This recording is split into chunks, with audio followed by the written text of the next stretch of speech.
lagi ya ke sini. Bagaimana kabar kalian anak-anak?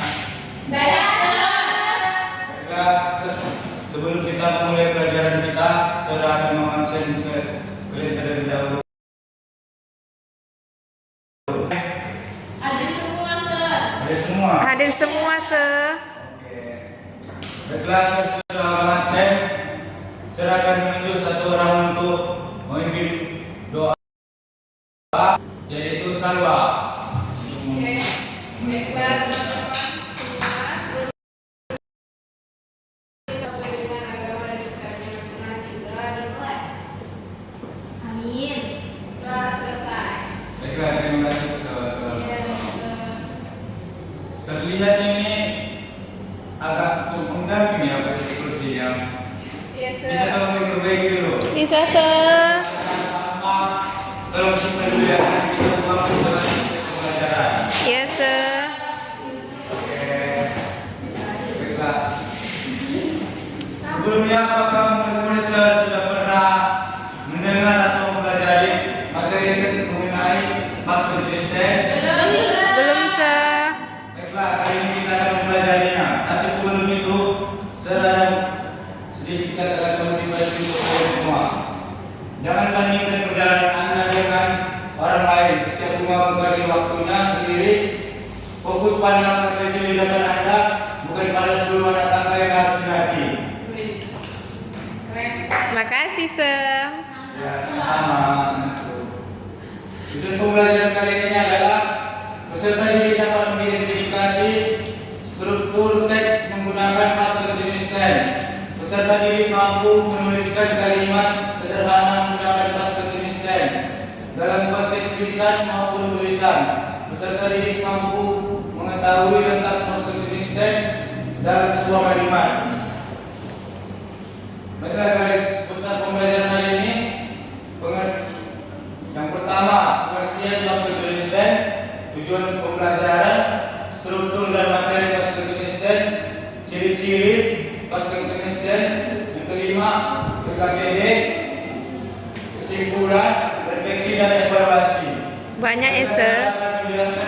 Banyak, ya, Sir. Saya akan menjelaskan pengertian dari materi Pastor Kristen.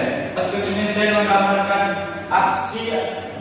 suatu aksi atau kejadian yang dimulai di masa lalu agar terus berlanjut beberapa waktu dan mungkin akan terhenti oleh aksi lain.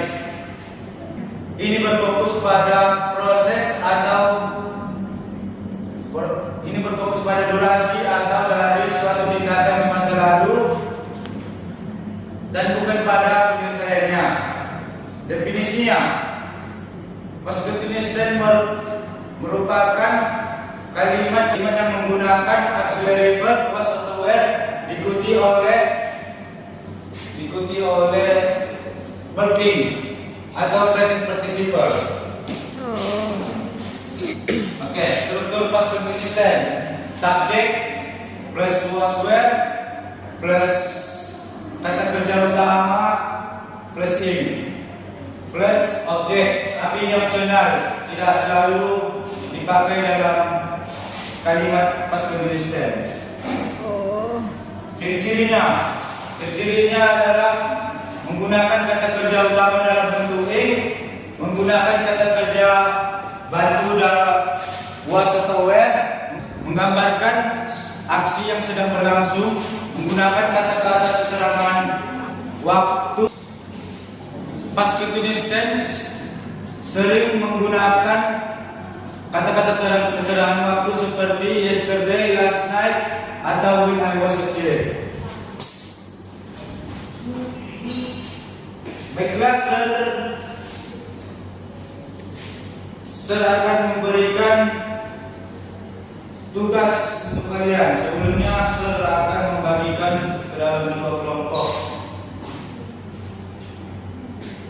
Baiklah, ini enak soalnya. Saya tunggu dalam waktu 15 menit. Bila ada yang tidak dimengerti, lanjut, Sir. Oke, Sir. Gimana, Sir, nomor 1 ini? Ini jawabannya begini ya. Dia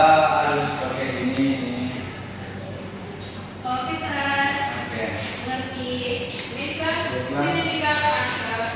Iya, bersama. Ya, geser.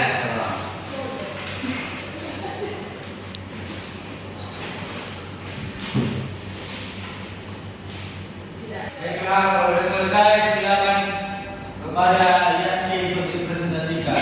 Nanti. Perwakilan kelompok 1 YTC silakan maju untuk menjawab dan mempresentasikan jawabannya.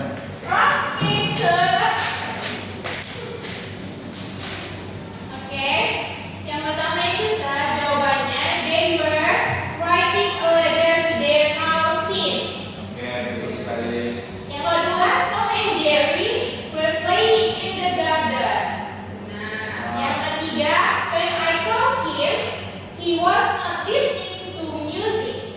Nah. Yang keempat, was she waiting for the bus? Nah, Yang kelima, simple past menunjukkan tindakan yang sudah selesai di masa lalu, sedangkan past continuous menunjukkan tindakan yang sedang berlangsung di masa lalu.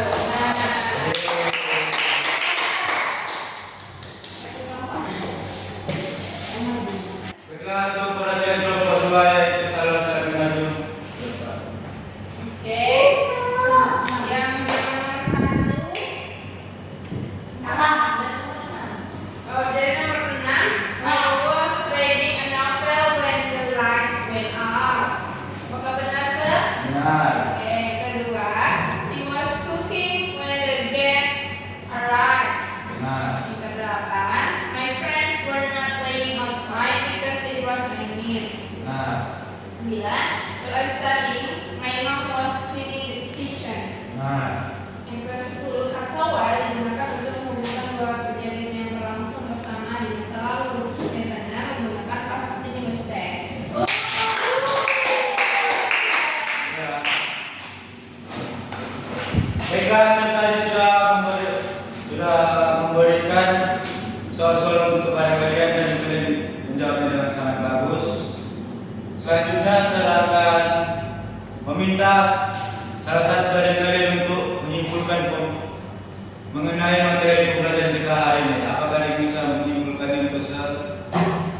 Nggak tahu, Se. Oke, baiklah. Kalau begitu saya sendiri yang akan menyimpulkannya. Oke, Se. Untuk materi yang kita ini adalah silakan masuk. Oke. Lambat, Sir. Nah, oke. Baiklah, kesimpulannya adalah yang pertama, past continuous tense adalah salah satu tesis dasar yang sangat penting dalam bahasa Inggris.